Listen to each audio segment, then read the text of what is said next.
ये कहानी है एक ऐसी लड़की की जिसके कुएं में दांत होते हैं। अब वो लड़की कई मर्दों के साथ घपाघप करती है और उन सब की मूली वो काट देती है। हेलो दोस्तों, आज हम जिस मूवी को एक्सप्लेन करने वाले हैं उस मूवी का नाम है टीथ, जो 2007 में रिलीज हुई थी।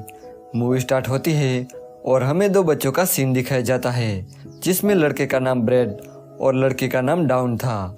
वो दोनों एक टब में नहा रहे थे। डाउन ब्रैड की स्टेप सिस्टर थी, पर वो उसे सिस्टर नहीं मानता था, इसलिए वो डाउन को उंगली करता है, पर तभी उसकी उंगली कट जाती है और ब्रैड बहुत चिल्लाने लगता है। उसकी चीख सुन के उसके मॉम डैड उसके पास आते हैं। उन्हें लगता है कि डाउन ने ब्रैड की उंगली काट ली है, पर डाउन को भी नहीं पता था कि ये सब कैसे हुआ। इसके बाद हम देखते हैं कि डाउन अब बड़ी हो चुकी है। एक बार जब वो अपने फ्रेंड के साथ बातें कर रही थी, तब टॉबी नाम का एक लड़का उसके पास आता है, जो कि अगले दिन उनकी स्कूल ज्वाइन करने वाला था। यहाँ वो दोनों एक दूसरे को देखते ही रह जाते हैं और दोनों एक दूसरे की ओर अट्रैक्ट होने लगते हैं। इसके बाद जब डाउन घर आती है, तब हमें पता चलता है कि डाउन की मॉम बहुत बीमार है और उनकी हालत दिन ब दिन बिगड़ती जा रही है, पर डाउन और उसके फादर उसका ख्याल रखते हैं। एक बार जब डाउन बाथरूम में नहाने जाती है, तब उसका भाई ब्रैड उसे बहुत ज़्यादा परेशान करता है, पर ब्रैड का ये हर रोज़ का था, इसलिए डाउन उस पर ज़्यादा ध्यान नहीं देती। अगले दिन जब डाउन स्कूल जाती है, तब उसकी क्लास में बायोलॉजिकल लेक्चर चल रहा था। डाउन जब बुक खोलती है, तब वो देखती है कि फीमेल के कुएं में स्टिकर लगा है। अब बच्चे उसका रीज़न पूछते हैं, तब टीचर उन्हें कहता है कि ये पीएम मोदी का आदेश है कि इस पार्ट को नहीं दिखाया जाएगा। फिर स्कूल के बाद डाउन टॉबी के साथ मूवी देखने जाती है, पर वो मूवी घपाघप से भरी हुई थी, इसलिए टॉबी का गोरिल्ला जाग जाता है। वो डाउन के करीब आने की कोशिश करता है, पर डाउन उसके इशारे समझ नहीं पाती। इसके बाद हम ब्रैड को देखते हैं, जो अपनी गर्लफ्रेंड के साथ होता है, जिसका नाम मेलानी था। वो ब्रैड की उंगली देखकर उसके बारे में पूछने लगती है। तब ब्रैड उसे कहता है कि बचपन में उसे डाउन ने काट लिया था, पर मेलानी उसे कहती है कि तब तो वो बहुत छोटी थी, तो फिर ये इतना घाव कैसे हुआ। इस पर ब्रैड उसे कुछ नहीं कहता। एक बार डाउन अपने फ्रेंड के साथ एक लेक पर घूमने जाती है, जहां उनकी फ्रेंड एलिसा उन्हें बताती है कि जो भी कपल इस पानी में तैरने के बाद उस गुफा में जाते हैं, वो वहीं पर घपाघप करते हैं। इसके बाद टॉबी और डाउन बैठकर बातें करने लगते हैं। डाउन टॉबी को बताती है कि वो अभी भी वर्जिन है और वो चाहती है कि शादी के बाद उसका हस्बैंड ही उसे टच करे। तब टॉबी उसे कहता है कि वो वर्जिन नहीं है, उसने कई लड़कियों के साथ पलंग तोड़े हैं, पर यह उसकी सबसे बड़ी गलती थी। रात को जब डाउन सोने जाती है, तब उसको टॉबी के ख्याल आने लगते हैं, इसलिए अगले दिन डाउन टॉबी को कॉल करती है और उसे कहती है कि हम दोनों को और अब मिलना नहीं चाहिए। ऐसा कह के वो कॉल काट देती है। डाउन टॉबी से दूर रहने की बहुत कोशिश करती है, पर वो उससे दूर नहीं रह पाती। अगले दिन वो टॉबी को कॉल करती है और उसे उसी लेक पर बुलाती है जहाँ वो पहले घूमने गए थे। जब टॉबी आता है, तब वो दोनों पानी में तैर के उस गुफा में जाते हैं। वहाँ जाकर टॉबी डाउन को किस करने लगता है। डाउन उसे मना तो बहुत करती है, पर टॉबी रुकने का नाम ही नहीं ले रहा था। तभी डाउन का सर एक पत्थर से टकरा जाता है और वो बेहोश हो जाती है। अब टॉबी इसका फायदा उठाकर उसके साथ घपाघप करने लगता है। डाउन का ये फर्स्ट टाइम था, इसलिए उसे दर्द के मारे होश आ जाता है। तभी हमें कुछ आवाज़ सुनाई देती है। दरअसल ये आवाज़ थी टॉबी की मूली कटने की। टॉबी को जब पता चलता है कि उसकी मूली कट चुकी है, तो वो बहुत चिल्लाने लगता है। डाउन को भी कुछ समझ नहीं आता कि ये सब कैसे हुआ। वो भी बहुत डर जाती है। अब टॉबी दर्द के मारे पानी में कूद जाता है। डाउन उसका बहुत देर तक इंतज़ार करती है, पर टॉबी बाहर नहीं आता, इसलिए डाउन अपने घर चली जाती है। अब अगले दिन डाउन फिर से उसी लेक पर जाती है। वहाँ जाकर वो उस गुफा में जाती है, जहाँ वो टॉबी की कटी हुई मूली को देखती है। अब वो सोच में पड़ जाती है कि आखिर ये सब हुआ कैसे। घर आकर डाउन अपने बुक पर लगे स्टिकर को हटाती है और फीमेल के कुएं को देखने लगती है।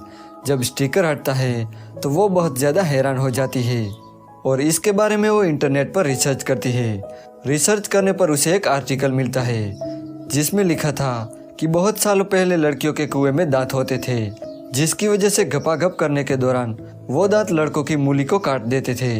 अब ये पढ़ के डाउन बहुत ज़्यादा डर जाती है, क्योंकि उसके साथ भी कुछ ऐसा ही हो रहा था। अगले दिन वो डॉक्टर के पास जाती है और डॉक्टर से कहती है कि उसके कुएं में कुछ है। तो डॉक्टर ग्लव्स पहनकर अपनी उंगलियों से कुएं को चेक करने लगता है। जब वो चेक कर रहा था तभी डाउन को बहुत दर्द होता है और यहाँ में फिर से वही आवाज़ सुनाई देती है। अब डॉक्टर बहुत चिल्लाने लगता है क्योंकि उसकी चारों उंगलियां कट चुकी थी। अब ये देखकर डाउन बहुत ज़्यादा डर जाती है और वो वहाँ से भाग जाती है। जब वो घर आ रही थी तब रास्ते में वो देखती है कि एक पुलिस वाला टोबी की गाड़ी को लेकर कहीं जा रहा है। तो वो भी लेक की तरफ निकल जाती है, जहाँ वो देखती है कि टोबी की लाश को पानी में से निकाला जा रहा है। जब वो घर आती है तब वो देखती है कि उसकी मॉम बेहोश पड़ी है और उसका भाई अपनी गर्लफ्रेंड के साथ पलंग तोड़ रहा है। डाउन अपने डैड को कॉल करती है और अपनी मॉम को हॉस्पिटल ले जाती है। इसके बाद डाउन अपने एक फ्रेंड रेहान के घर जाती है और उसे कहती है कि उसी की वजह से टोबी की मौत हो गई है और उसके कुएं में दांत है। ये कह के वो बहुत रोने लगती है। अब यहाँ रेहान उसे संभालता है। इसके बाद डाउन बाथरूम में नहाने जाती है। जब वो वापस आती है तब वो देखती है कि रेहान ने उसका मूड बनाने के लिए पूरा कमरा कैंडल से सजा दिया है। इसके बाद वो दोनों ड्रिंक करने लगते हैं और धीरे धीरे करीब आने लगते हैं। डाउन को डर था कि जैसा दूसरों के साथ हुआ है ऐसा रेहान के साथ ना हो, पर जब वो घपाघप करते हैं तब रेहान को कुछ भी नहीं होता। ये देख के डाउन बहुत खुश हो जाती है और खुद को बिना कपड़ों के शीशे में देखने लगती है और ऐसा कुछ ना होने पर बहुत खुश हो जाती है। यहाँ डॉक्टर को टोबी का पोस्टमार्टम करने पर एक दांत मिलता है। ये देखकर वो बहुत हैरान हो जाते हैं कि आखिर ये दांत है किसका। अब यहाँ डाउन रेहान के साथ पलंग तोड़ रही थी। तभी रेहान को अपने एक फ्रेंड का कॉल आता है, जिसे डाउन को पता चलता है कि रेहान ने अपने एक फ्रेंड के साथ बेट लगाई थी कि अगर उसने डाउन के साथ घपाघप किया तो वो बेट जीत जाएगा। अब ये सुन के डाउन को बहुत गुस्सा आता है। तभी फिर से हमें मूली कटने की आवाज़ सुनाई देती है और हमें पता चलता है कि डाउन ने रेहान का भी काट दिया है। और इस हादसे के बाद हमें पता चलता है कि डाउन जब अपनी मर्जी से घपाघप करती है तब ऐसा उसके साथ कुछ भी नहीं होता, पर अगर उसके साथ कोई जबरदस्ती करता है तो वो उसका काट देती है। इसके बाद डाउन जब हॉस्पिटल जाती है तब उसे पता चलता है कि उसकी मॉम की डेथ हो गई है और यहाँ ब्रेड और उसके डैड के बीच झगड़ा हो जाता है, जहाँ पर उसके डैड ब्रेड को घर से निकल जाने को कहते हैं, पर ब्रेड उनसे लड़ने लगता है और अपना डॉग उन पर छोड़ देता है, जो उनके गले में काट लेता है। ब्रेड ये सब इसलिए कर रहा था क्योंकि वो डाउन से प्यार करता था, पर उसके डैड ने डाउन की मॉम से शादी कर ली, इसलिए डाउन उसकी स्टेप सिस्टर बन गई। और वो कहता है कि इसी वजह से मैं आपसे और मॉम से नफरत करता हूँ। इसके बाद ब्रेड की गर्लफ्रेंड मेलानी उन्हें हॉस्पिटल में ले जाती है। जब डाउन उनसे पूछती है कि ये आखिर कैसे हुआ, तो मेलानी उसे कहती है कि ये सब ब्रेड ने किया है। और वो कहती है कि उस दिन मुझे तुम्हारी मॉम की आवाज़ सुनाई दी थी, वो बहुत ही मदद के लिए चिल्ला रही थी। मैं उनकी हेल्प करने के लिए जा ही रही थी, पर ब्रेड ने मुझे नहीं जाने दिया। ये सुन के डाउन को बहुत गुस्सा आता है।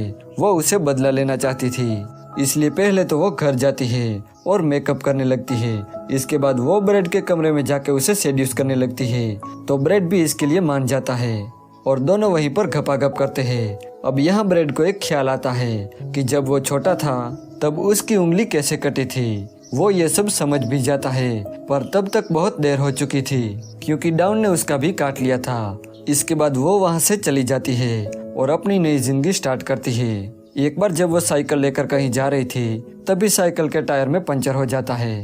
वो एक बुढ़े आदमी से लिफ्ट मांगती है और गाड़ी में ही सो जाती है। जब वो उठती है तब रात हो चुकी थी। वो गाड़ी से बाहर निकलने की कोशिश करती है, पर गाड़ी के डोर लॉक थे और वो बुढ़ा आदमी गंदे इशारे करने लगता है। वो डाउन का फायदा उठाना चाहता था। डाउन पहले तो थोड़ा डर जाती है, पर फिर उसे याद आता है कि उसे तो अब किसी से डरने की जरूरत नहीं है, क्योंकि उसे पता था कि बुढ़े के साथ अब क्या होने वाला है। और ये मूवी यहीं पर एंड हो जाती है।